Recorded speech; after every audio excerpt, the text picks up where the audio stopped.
And it is the big news of the day. DeAndre Hopkins agrees to a 2-year, $26 million contract with the Titans that could be worth as much as $32 million when it's all said and done. Based on incentives, Hopkins will make a $12 million base salary in year one and could earn as much as $15 in that first season.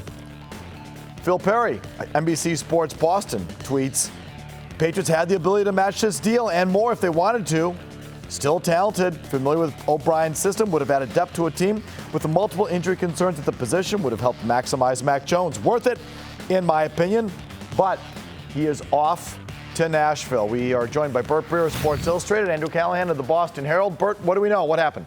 Yeah, well, I think there are two pieces of this. The first piece is why he signed in Tennessee, which was, to be very clear about this, the money. And the teams that were involved are telling me that really going up until the start of training camp, this was going to be about the money. Now, if he got to training camp and he still didn't have money commensurate to what he thought he was worth, then I think he probably would have circled back with Kansas City and tried to get it with some other contender.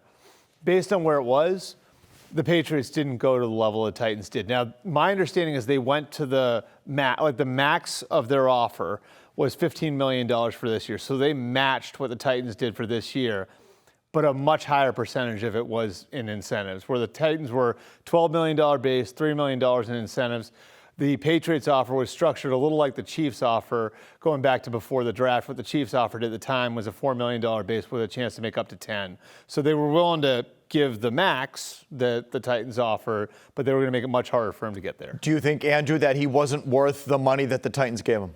He was absolutely worth it, and especially for these two teams. So you look at the Titans, who scored more than 20 points, I think twice all of last season, or certainly in the second half. The Patriots, we've been saying this now for the last 4 years, going back to Tom Brady's last year. Where's the number one? Who's the guy drawing attention? So for the Patriots, it's interesting Bert compared them to the Chiefs offer because they're acting like a contender would. Like they're acting like the Chiefs, right? But they're not there anymore, and they haven't been for years. The Chiefs say, you need us more than we need you. Yeah. Okay, and and the Patriots still carrying themselves like that, aren't they? And that's, I think, endemic to, everything that's happened here the last 3 years.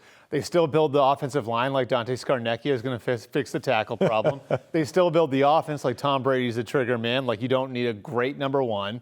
And they still build the roster as if it's 2009 and they can still operate within the salary sort of structure that they did back then when they were able to get guys like this who were looking to gravy train a ring, and maybe you get a little bit more out of them than other teams because you had Tom Brady. So I think that's actually the number one thing that you can criticize them for is that they haven't adjusted to the new reality that they live in, and that it's not the same as the reality they were in for 20 years. The finances are hard to get past. Andrew Callahan tweeted this out tonight. When you look at the Patriots and how they spend, they've been at the bottom of the league for basically the last decade, and they project to be near the bottom of the league for the next decade.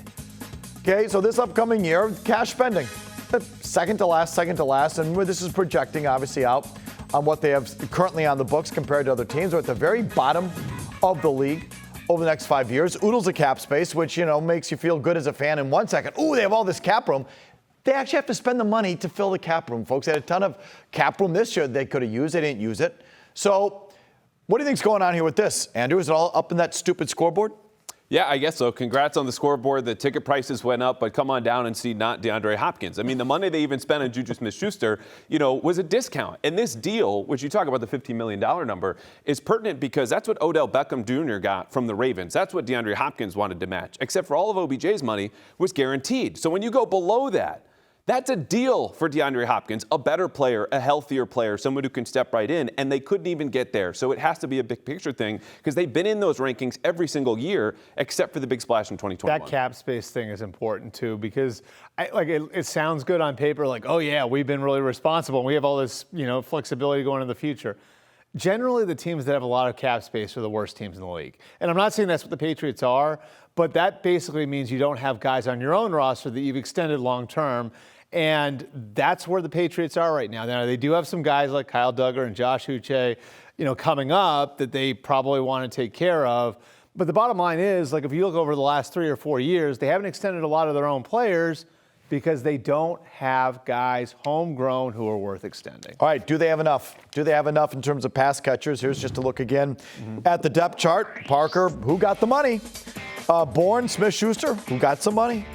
And then you have the rest of it. Andrew Callahan, is this good enough? If you maybe want to grab a wild card spot, sure. If you want to make any sort of playoff run, no. Again, because you're counting on the biggest addition of the offseason, which isn't even there, is Bill O'Brien is going to get your receivers together. Now have the spacing issues that we talked about deep into last season, guys literally colliding. And okay, you got rid of Jonnu Smith, your biggest defender in that area, but you brought in Mike Gesicki, who had to take a deal, but did you do it because it was a value or because he's someone who's going to make a difference? I think it's the former. They're still operating, trying to find these values, and that's what's head-scratching about this. DeAndre Hopkins was a value relative to his talent, and they still passed him up. I just wish they'd adjust to the mistake that they made a couple of years ago, and when they tried to sort of spread the money around and, okay, like we can build a balanced offense the way we did again when Tom Brady was here, and we'll get Hunter Henry and Jonnu Smith and, you know, and Nelson Aguilar and Kendrick Bourne. When, like, I think recent history shows it makes sense in a lot of cases to go and get the number one, to do what the Dolphins did and make the splash on Tyreek Hill. So I think part of the mistake was a couple of years ago doing what you did. And like now, like you get into a situation where is that number one out there? Like it's hard to find. When you have to, the thing is when you have opportunities to do those sorts of things, you got to capitalize on them. Look what the Eagles did last year with A.J. Brown. I'd say that worked out, and that really helped their young quarterback, right? So I just go back to that Patriots saying, the old saying, when they were winning all those Super Bowls, do business as business is being done. Look at the number one receivers across just the AFC. Look at the number one receivers in your division. Garrett Wilson, Tyreek Hill, Stephon Diggs. Do you have anybody who's close to that level right now? No, you don't. But here's one narrative that I do reject, that they needed DeAndre Hopkins or a true number one to find out what Mac Jones really is. I don't believe that, okay? Look, they don't have enough to win a Super Bowl, so is that the bar, you know? But they have enough. They have enough, I'm sorry, in terms of receiving talent. I don't know if they have the offensive line, but they have enough in terms of receiving talent for us to find out whether Mac Jones is a good quarterback or not. Why do they need an elite number one receiver to find out if he's good enough? They don't need that. I mean, and look, he'd obviously be better or obviously put up better numbers if he had that guy.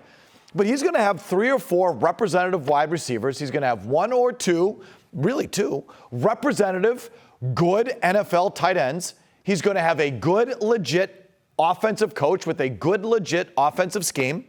That's enough for us to see whether the guy can play or not. It is, and because it's tailored to his skill set, right? Like they're bringing a system in from Alabama via Bill O'Brien that he's familiar with. He's going to be in the gun. It's going to be spread. He's a guy with a quick release, excellent accuracy, and pre-snap diagnosis. He's going to look at those matchups, and between Parker and Juju Smith-Schuster and Hunter Henry, maybe Kendrick Bourne, should find the matchup he likes. So he has enough there to play to those strengths. If it's not enough, I think they move on. I'd be way more concerned about the tackle situation than I think people here are. Like, all I've heard the last 6 weeks is DeAndre Hopkins, and how Juju's hurt, and all this different stuff.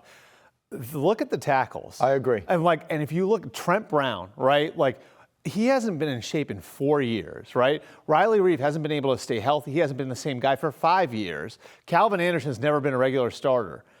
You need 2 of those 3 guys to be like solid starting players for you. Forget about them turning into Trent Williams or anything like that, or else you've got a real problem on your hands. Tackles cost money.